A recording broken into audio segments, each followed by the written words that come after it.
we go.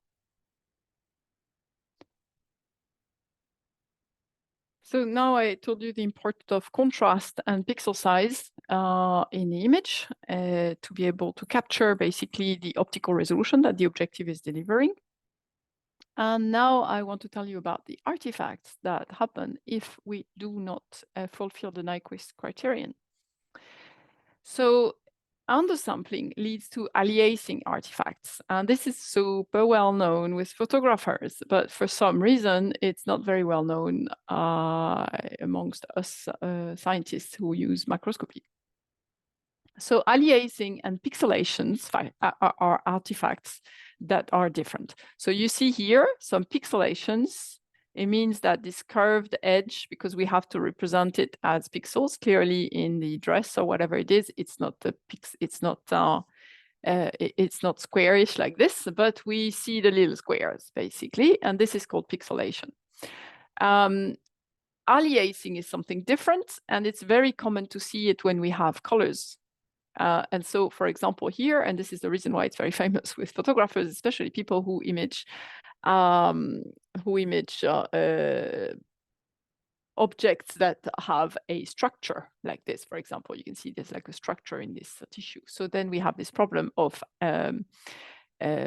moire, and moire is one type, the moire artifacts, which is these like strange colors that happen here and there, as you can see it here as well. These are, it's a subtype of aliasing objects. The advantage of moire is that you can see it. Actually, when you start and when you understand what moire is, you start seeing it everywhere. And so I don't know if you have ever taken an image of your screen with your mobile phone, but sometimes this is what it looks like. All these weird things that happen there and keeps on changing when you move your phone. These are moire artifacts, and this is a type of aliasing. So we are going to focus a lot on moire artifacts because the advantage is that we can see them. The other types of aliasing that are not moire, we cannot really see them, which means they are much trickier to detect. So aliasing creates objects that do not exist, all these lines here. And moire patterns are an example of aliasing artifacts, and they happen, the moire patterns happen when we have two superimposed structures. So, for example, a structure in the sample, it could be, for example, that you are imaging muscles. In the muscles, there are actin lines, right? And so this is a clear, defined, and reproducible structure, and regular structure. And we have the camera chip, and therefore we have two imposed structure, and it creates moire patterns. So this is, I should have done it to produce. So the problem with moire is that it moves depending on how the two structures are connected to each other. But what you can see here is that we have one structure here, and then we have one structure here, and they're overlapped. And then we are creating these big structures that actually are not in the original image. And the thing also is that if they rotate compared to each other, if the two structures rotate compared to each other, so the structure in the tissue and the way we sample, basically, if they are not perfectly aligned, then we get all sorts of weird patterns that move like this and that change depending on the orientation of the two patterns. And so again, what I'm saying when I said two patterns, this would be a pattern inside the sample, and this would be either the way we image, basically. So either the camera chip or what we do with a single point confocal. So this happens in all imaging techniques. But it does not happen if we image at Nyquist sampling. So if we have the sampling is more than 2 points per the optical resolution, it does not happen. So what about samples that do not have a regular pattern? Because our samples don't really have, I mean, sometimes they have a regular pattern, like I said, the muscles, but it's quite rare. So do we also have aliasing artifacts? Well, it's even worse because you cannot detect them. You can see the moire patterns because they are very reproducible and they are very regular. So it's easy to see them. Our brains can detect them. But if we have irregular samples, you know, like you have cells with the little vesicles, then you cannot detect the artifacts, but they are there anyway. So if you see, if I have this image of random lines, so now we do not have a regular structure. These are just lines. And what I do is that if I zoom in, now I can see the pixelation artifacts. So I can see that the lines, they look jagged instead of being smooth, right? So that's the pixelation artifact. But if I zoom out, so I have a screen. This is a screenshot of random lines where I zoom in and out on the screen. So the screen has a structure, and you can see that the screen could be our camera chip. The screen could be the way we sample in a single point confocal, right? So it's very much the same way as we image. And what we can see is that the images are completely screwed up, sorry. The images are, the lines are destroyed. Some lines are preserved, like for example, this line here, which maybe is that one, I'm not sure. Anyway, it's always preserved in all the images. And then many of the lines are disappearing and just look like a little pile of sand. And that is because it depends on the orientation of the lines compared to the screen. So the problem is worse with low magnification. So as you can see here, when you zoom out, and the objects look different depending on their orientations compared to the camera or compared to the sampling. So as I said, it happens also in in single point confocals.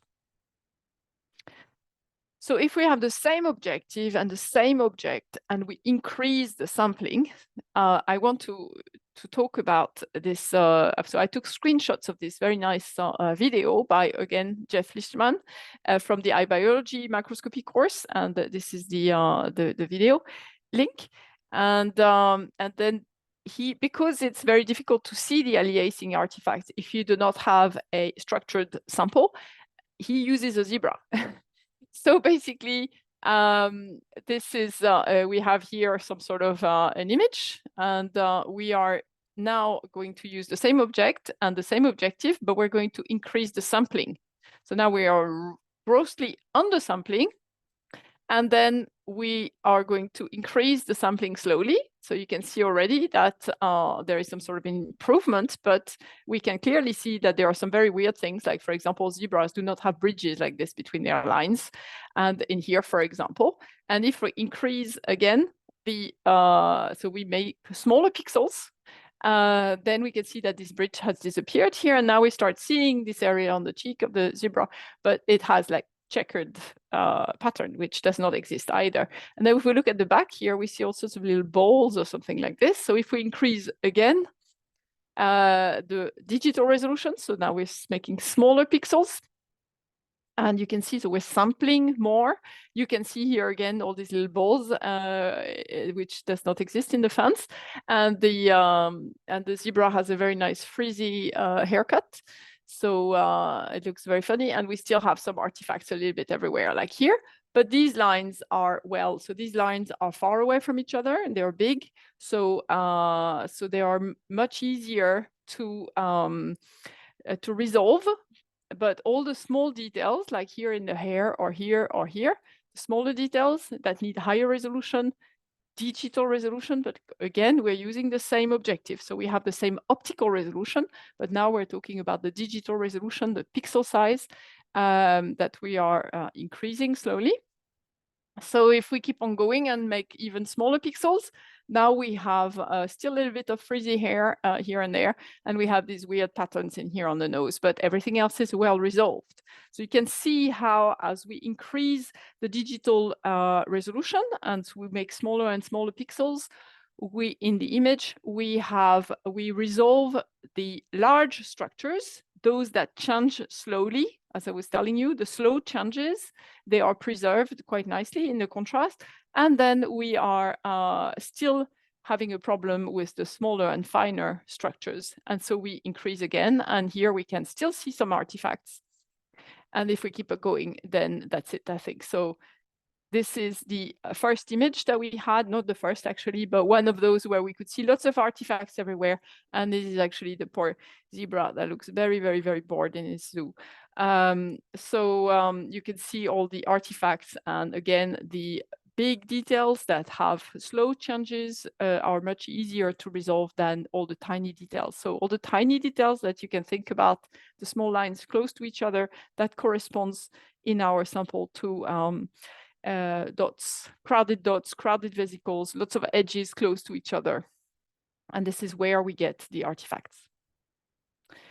So the same artifacts appear in our images when we undersample, but we do not know about it because we do not know what the image should look like.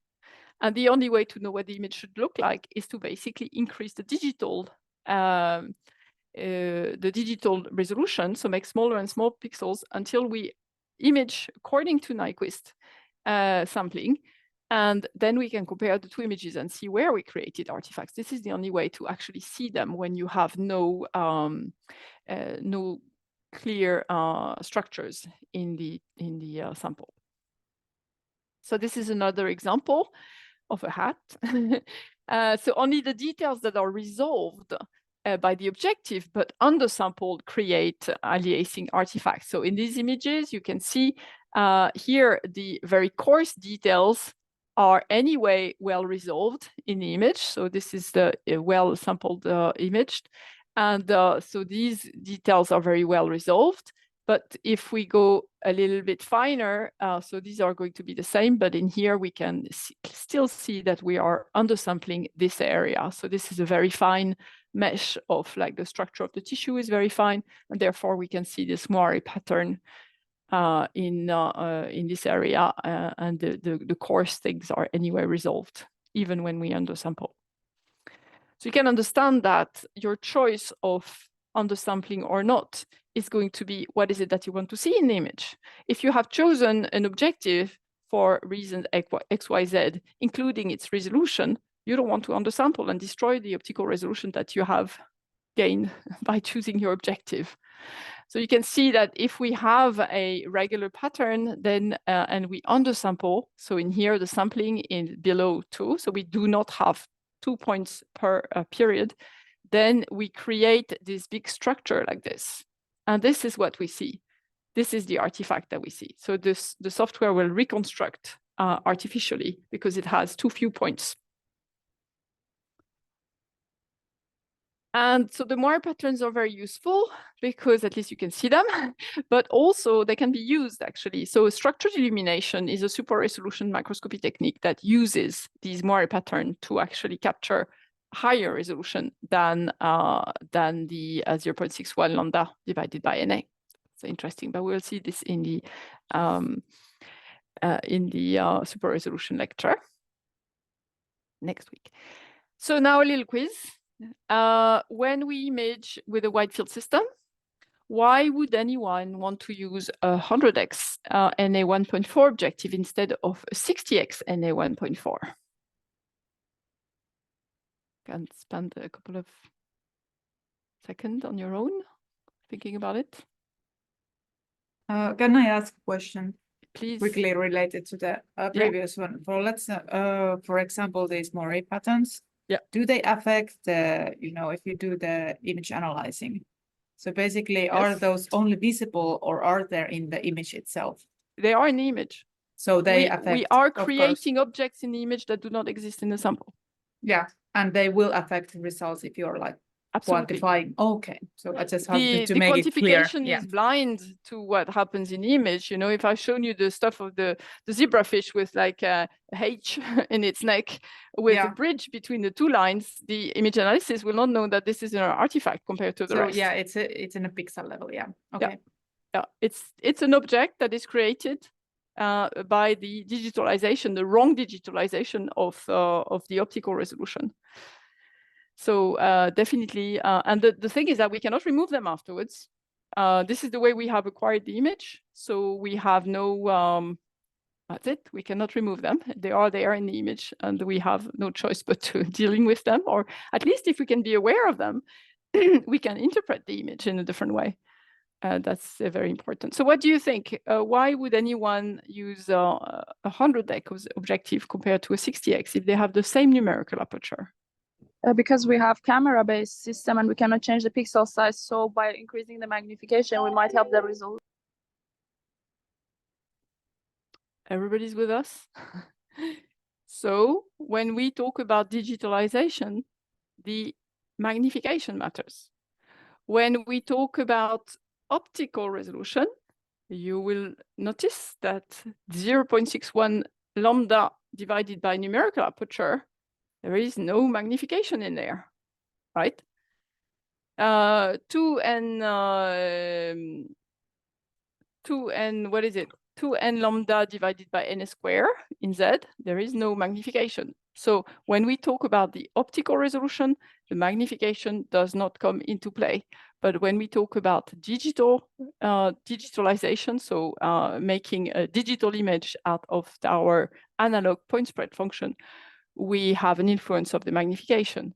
And this is why sometimes we may, if depending on the pixel size of our camera, we may need a higher magnification simply to be able to capture properly, according to Nyquist sampling, the point spread function that these two objectives deliver, even though they have the same optical resolution. Okay. And so the way we can do that is either we can choose this objective, or we can choose this objective and add an extra magnification. I will talk about this afterwards. So aliasing artifacts are always larger than the structure that create them. You remember these two structures that I was showing you like this, and when they slide compared to each other, the artifacts that we're creating, they are much bigger than the structure that creates them.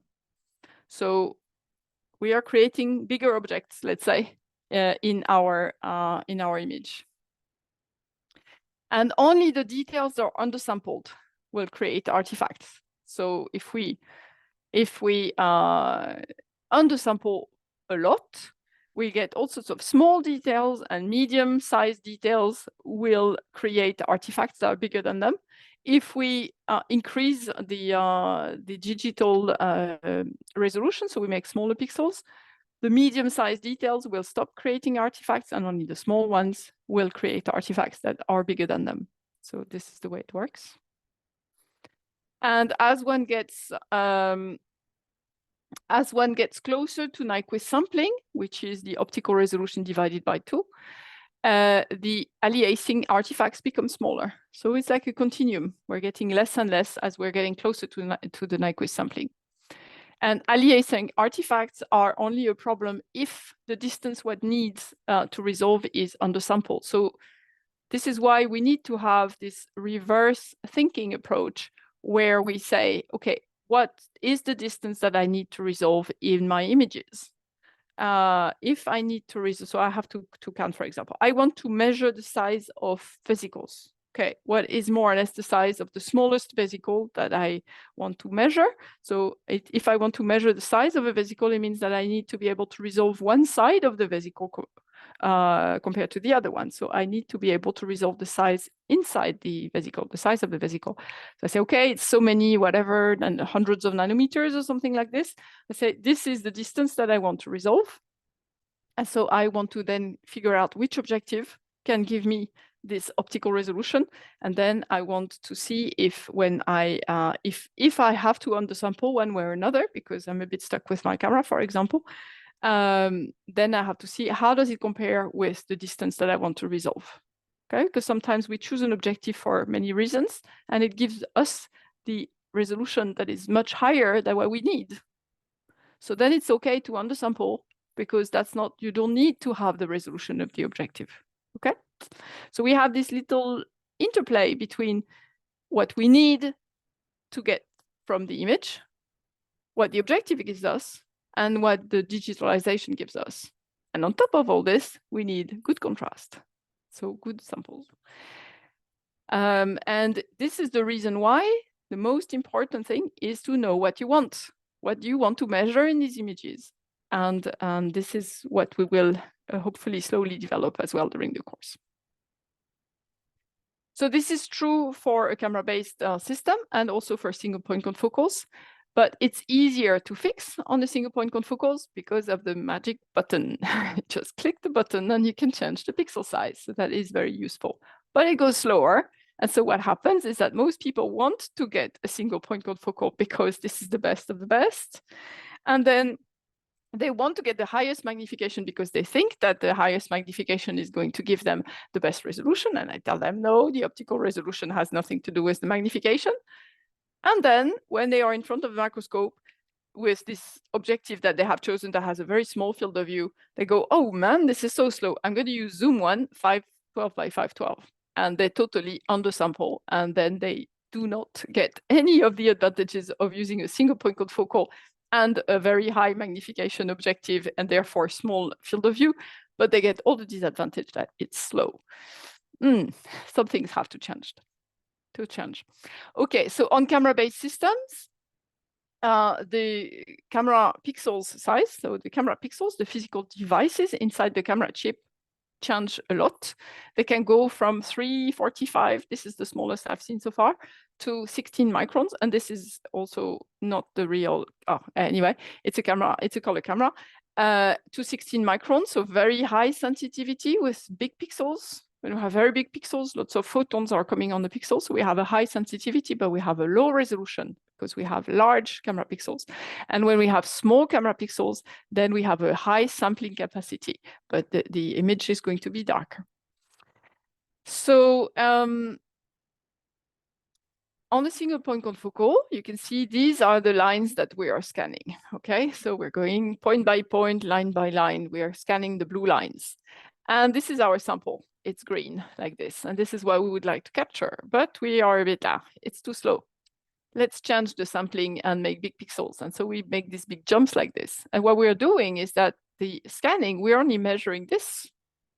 And then there's no sample, And then we're measuring this one, and then there's no sample. So our image will look like the red lines, not at all like the sample.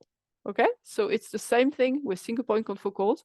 When we are undersampling, we are creating artifacts that are bigger than the object. You can see the lines are very close to each other, the green ones, but the red lines are not in the same orientation and they are further away from each other. So we create aliasing artifacts as well.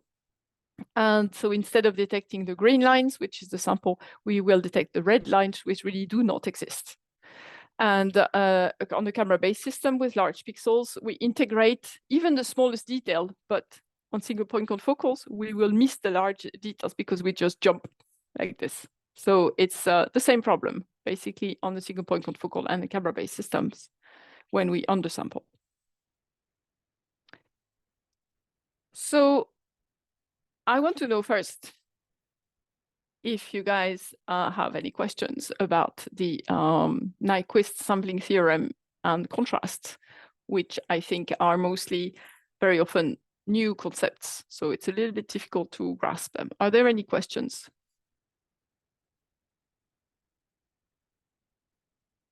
I was wondering if the creation of these objects will be like constant, like if I take twice the same image, I should have like kind of the same fake objects, or is something that, okay.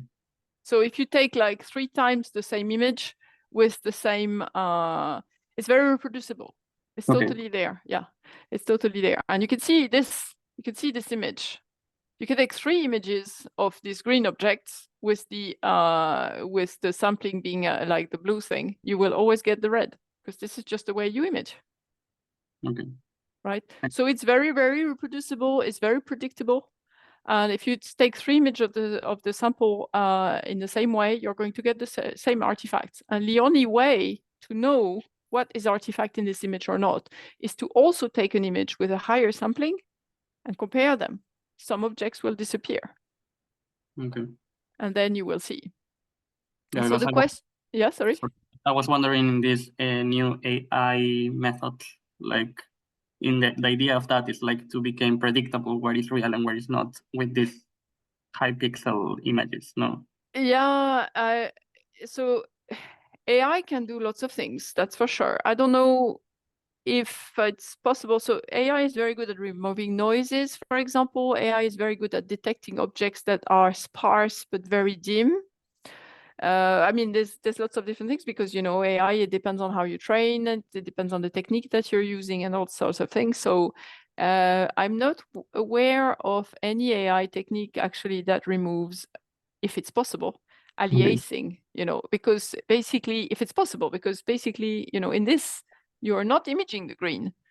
So it's a little bit, I'm not sure. I'm not sure, actually. That's a very good question. So I think I will try to find, you know, the main issue that we have is that many people just ignore this. We're so used to using single point confocals because we think that this is the best system, and with not so optimal, let's say, training, many people actually are not aware of that, and so it has become, strangely enough, an acceptation that we undersample all the time.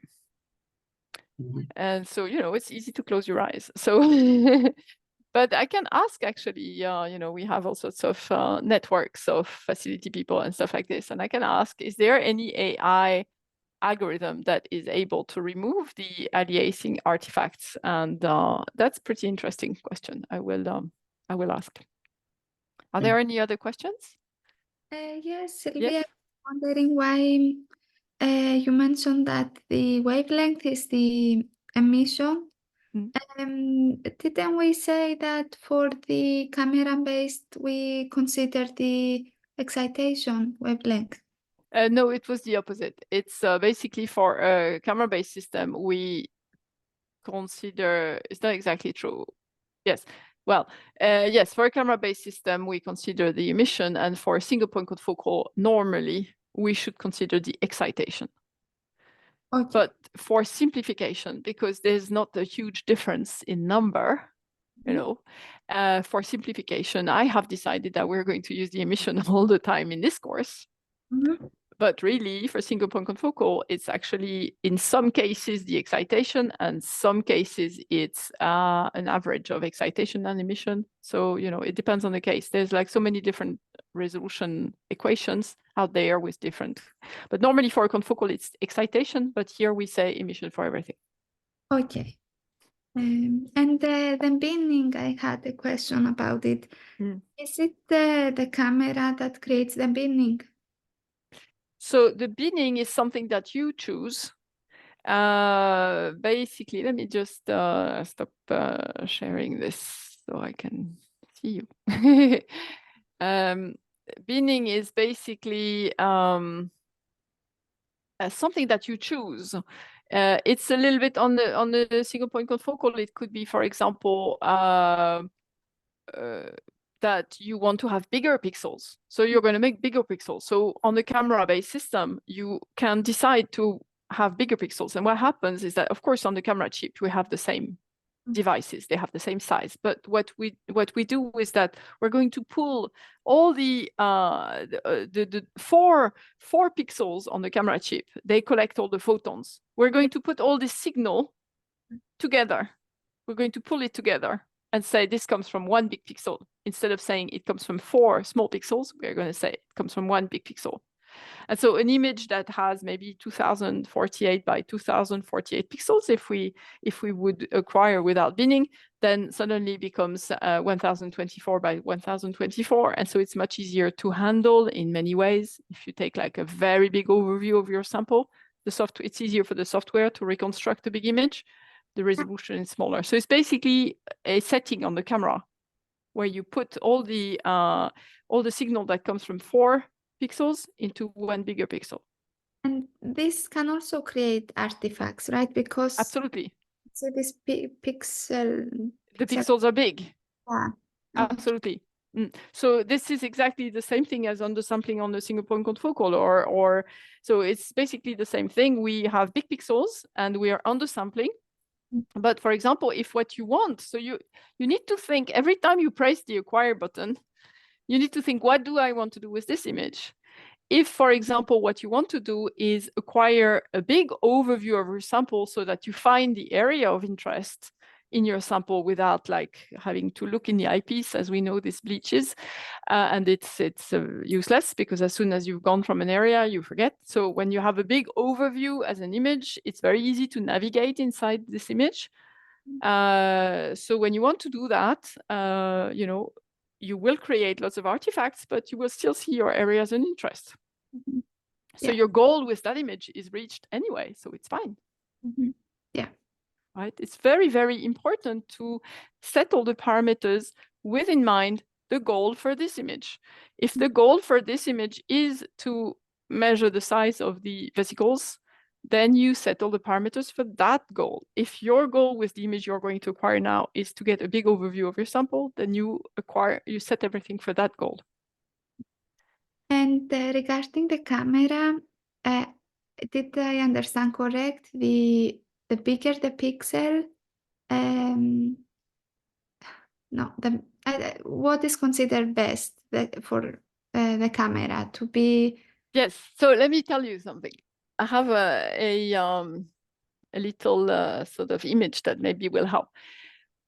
You go and buy you want to watch a movie with your friends, right? And you go and buy, you buy a DVD, or maybe you don't buy a DVD anymore. Nobody does that anymore. And you download a very high resolution movie because you really want to invite your friends and you really want to impress them. So you download this very high resolution movie. And then you play it on your very old TV or computer, which has a very low resolution. You're not going to impress your friends because what you want is to have lots of small pixels. You do not want to see the pixelation. You do not want to display this very high resolution movie with a crappy projector or or on a crappy screen. So basically, the digital device, the computer, the screen, the projector, they must have smaller pixels than the movie. Otherwise, you're not going to get all the details of the movie and it's not going to be very impressive. Okay, so you do not want the digital side to be limiting. So what we want, resolution is a number. And you know, when the resolution becomes smaller, then we get a better resolution, right? So a small resolution number means that we can separate objects that are very close to each other. So we want a good resolution means a small number of resolution. It's the same thing for the pixels. We want small pixels. Mm-hmm. If we have more small pixels, it means we have a better digital resolution. Okay, now it makes sense. Yeah. Yeah. Thank you. Okay. So good. I will continue if there are no more questions. It's a little bit of a maybe a new concept for some of you, and but we will practice that. Right, so now I'm going to go in here and share again. And now that I have told you about moire samples, I think you're going to see them everywhere. You know, maybe this is the reason why people who go on TV, oh, actually, I didn't look at my picture. Let me see my picture. I just want to see, because today I'm wearing a stripy t-shirt. And when you wear a stripy t-shirt, well, these are very big stripes. I'm trying to turn around to see if it creates some moire patterns, but it doesn't. So if I had very small stripes, I think you would be able to see, because I'm using a camera and I have here a pattern, you would be able to see moire patterns. Maybe you have seen sometimes, if you have a curtain, like this, you cannot see it. Okay, it doesn't want to see you. Okay, if you have a curtain and there are folds in the curtain, you can see very strange patterns on it. So once you see moire patterns, you see them everywhere because they exist everywhere. So as soon as you have two structured, textured thing that are on top of each other with light going through, then you will see moire patterns all over the place. That one. I think yes. Are you seeing the correct thing? I think so. Huh? There. So now I've explained to you how we need to preserve the contrast. So we need to be careful with the optical resolution, we need to be careful with the contrast, and then we need to be careful with the digital resolution, so the pixel size. And that was all in the XY direction. But what happens in the other dimensions? Well, the cool thing about the Nyquist sampling theorem is that it works for everything. So it also works for Z. And so the Nyquist sampling theorem, it says that for the volume, so now we're talking about Z, for the volume to be accurately reconstructed, the smallest distance resolved in Z by the objective must be sampled more than twice. So the smallest distance that is resolved in Z is the optical resolution of the objective in Z, and therefore it is 2n lambda divided by ns square, right? This is the Z resolution. It's the same thing as the depth of field. So the Z resolution in delivered by the objective, the optical resolution is this, and we need to put two Z steps in that. So we need to measure something, and then we change Z to have another image, and then we change Z again. This is the way we do a Z stack, right? Well, we need to make sure that we have two Z steps inside this distance. So it's basically, if we divide it by 2, then the 2 disappears, right? So it's n lambda divided by n square. This is the Z step that fulfills the Nyquist theorem for any objective with this NA and this refractive index of immersion medium, and also at this wavelength. So let's have a little quiz now. Here we have these two objectives, and I would like you to tell me what the XY resolution is. Take your phones out to calculate. Why I close my Moiré curtain.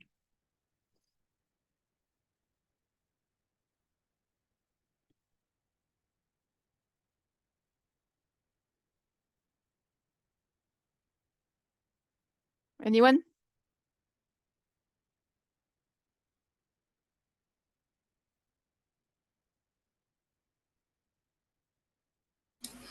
Sorry, I just have a question about the N. Do we say it's a water objective, Sorry, I oil didn't objective, say. or I should definitely write that. You're right. So this is an oil objective at the top, so 1.52, and this is an air objective. So you're already at Z basically. I was asking about XY first. It's an air objective, n equals 1, and this one n52. I think that's what I used. Not 100% sure. So what is the XY resolution? For the 6DX objective, it's 213. Okay. And for the 40X, 334. Okay. Anybody got that or something different? Same. Sorry? Same here. I didn't hear. I got same here. You got the same. Okay, good. So 0.61 lambda divided by the numerical aperture, very easy. We have the resolution here. Very good. Now, what is the Nyquist sampling then? Which pixel size do we need in the image to be able to actually accurately represent in our digital image the resolution that the objective delivers? The half of that. Yes, very easy. Divide by 2. Good. Okay. We need to put 2 image pixels inside the resolution to be able to accurately represent it. So what about Z? I guess Emma is ahead. it's 712, Okay, and the other one? and then it's half of that. Okay, and the 40X? I haven't gotten to that You yet. haven't done that. Anyone has done a 40X in Z? Okay, I tell you because you know how to calculate, right? So that's it. We have this resolution in Z. So now we're talking about the rugby ball elongation, and we divide by 2. So inside this rugby ball radius, we need to put 2 sample planes if we want to accurately resolve or represent this image. So basically, when you do a Z stack, when you play through the Z stack, we go through the Z, every time you have a detail in the image, you should see it in 2 images. Okay, if you take a Z stack and every time you change from one Z to another, you see completely different things, yeah, we're definitely undersampling. Okay, the change in Z should be gradual in such a way that every detail in the image should be represented in at least 2 images. And then this way, it's well represented. Good, well done. So it's very simple. We just divide by 2. And the great stuff is that the Nyquist sampling theorem also works in time. So you have to think, how long does it take for a significant change to happen in your sample? If you're looking at vesicles, for example, that are moving along an axon, how fast does it go? If for you to track it, if you want to track the vesicles along the axon, for you to track it, how far can it jump before you actually lose it and you don't know where it came from? So you can see how the image analysis, the way you're going to analyze the images, is going to influence the way you image. So you figure out how long it takes for a significant change. So how long does it take if you want to for example, see how fast the cells divide or something like this? How long does it take for a cell to divide? And then you divide this time by 2. And this is the minimum time that you want, the minimum time interval that you want to have in such a way to make sure that you are capturing all the events. Okay, so in here I have some beating cells. They are cardiomyocytes, so they're beating. And with calcium, we're measuring the calcium in here. And what I did basically is the same movie, but I threw away some frames. So here I have like 20 milliseconds per frame. So this is very fast. And this one is 100 milliseconds per frame. So sorry, it's the interval, okay? 20 milliseconds between 2 frames, 40 milliseconds between 2 frames. And here I image only every 100 milliseconds, so much longer interval. And you can see that, yeah, it's beating, okay, the thing is beating. And then when you analyze this calcium signal, what you can see here is that we can figure out where the peak is, but it's much harder to see it when we are measuring only every 100 milliseconds, because, you know, it's not going to be very precise. We have so few sampling points. So we have to guess, basically, whereas it's a lot more precise in here when I image every 20 milliseconds. And so it's the same thing for time as well. The Nyquist theorem works as well. So you figure out what is the significant change, how long it takes, and you divide this by 2. And this is the minimum time that you need to be able to accurately reconstruct this signal. And I'm finished. So I did a good job, I think. A little bit of tap on the shoulder because